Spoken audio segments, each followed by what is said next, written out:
Aujourd'hui c'est mercredi et pourquoi je ne l'appellerai pas le mercredi conseil juste pour cette vidéo? Parce que c'est la reprise des cours et qui dit école ou université dit forcément livre à lire et c'est parfois compliqué de lier ces livres de cours et ces livres plaisir. Personnellement je pense que c'est important de garder ce petit temps de lecture personnel plaisir à côté des lectures scolaires et obligatoires parce que ça nous permet vraiment de garder ce goût, ce plaisir de la lecture et aussi ce choix du livre qu'on lit pour se divertir, pour le plaisir, sans obligation, sans date limite et sans analyse à faire derrière. C'est pourquoi aujourd'hui j'ai décidé de vous donner 3 conseils pour s'en sortir et réussir à gérer ses lectures scolaires pour ensuite laisser du temps pour ses lectures personnelles et vice versa.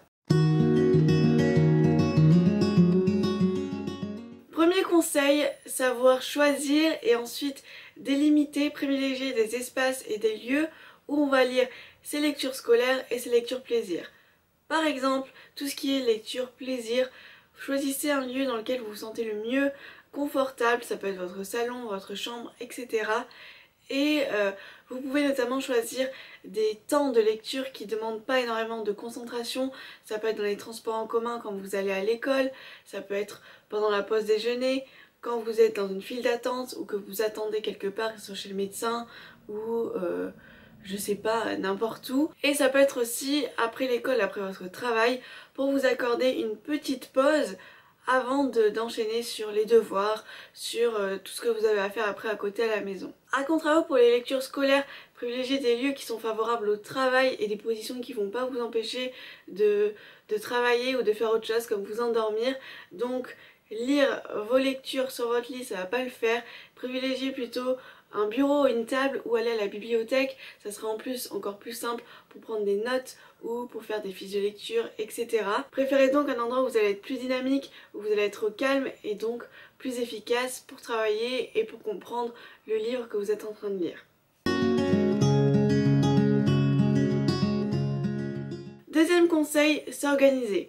Ce conseil, c'est surtout pour les lectures scolaires, mais d'un autre côté, ça va nous permettre de libérer du temps pour lire nos lectures plaisir. Concernant vos lectures scolaires, il faut vous faire une mini-organisation, un mini-planning, tout en restant raisonnable, n'est-ce pas? C'est-à-dire, ne vous lancez pas dans un challenge littéraire Harry Potter à une semaine de la rentrée alors que vous avez plein de trucs à faire en même temps, n'est-ce pas? Cette organisation, ça peut être de vous fixer une date limite pour la lecture de ce livre obligatoire, mais aussi un nombre de pages défini chaque jour ou chaque semaine. Par exemple, lire 20 pages tous les jours ou lire 5 chapitres chaque semaine. En vous fixant des petits objectifs et des petites règles à suivre, ça va vous permettre de libérer du temps pour lire des livres que vous avez envie de lire ou pour tout simplement faire autre chose. Aller au cinéma, regarder Netflix, sortir entre amis et en plus de ça, vous serez beaucoup moins stressé parce que vous allez réussir à lire votre livre à temps et au rythme qui vous convient le mieux. Et dernier conseil, c'est pour toutes les personnes qui n'arrivent pas à gérer leur lecture plaisir et l'école. L'école en général, pas simplement les lectures scolaires ou obligatoires. Imaginez-vous que vous avez enfin acheté le livre que vous vouliez depuis des mois, vous commencez la lecture après l'école, sauf que vous êtes tellement à fond dedans que vous ne pouvez plus vous arrêter et à minuit vous réalisez que vous n'avez rien fait des devoirs pour demain.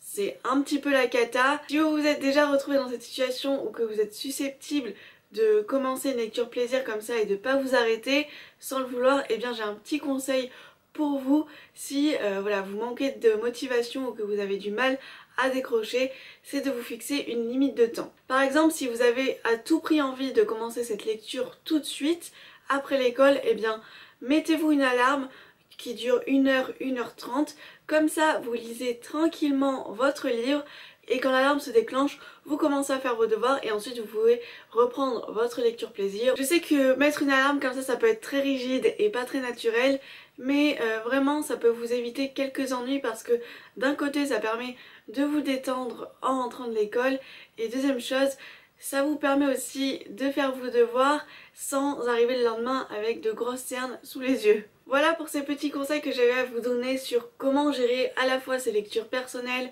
et ces lectures obligatoires pour les cours. Bien entendu, c'est pas dramatique si vous les suivez pas. Moi honnêtement c'est pas des choses que je fais à chaque fois, mais je sais que je les ai en tête et ça me permet d'être un petit peu plus clair, d'éviter quelques angoisses et de m'organiser un petit peu plus pour me libérer du temps par-ci par-là. Bien entendu, chacun a sa propre organisation, sa propre manière de travailler et peut-être que ces conseils ne vous aideront pas du tout, je ne sais pas, j'espère un petit peu quand même.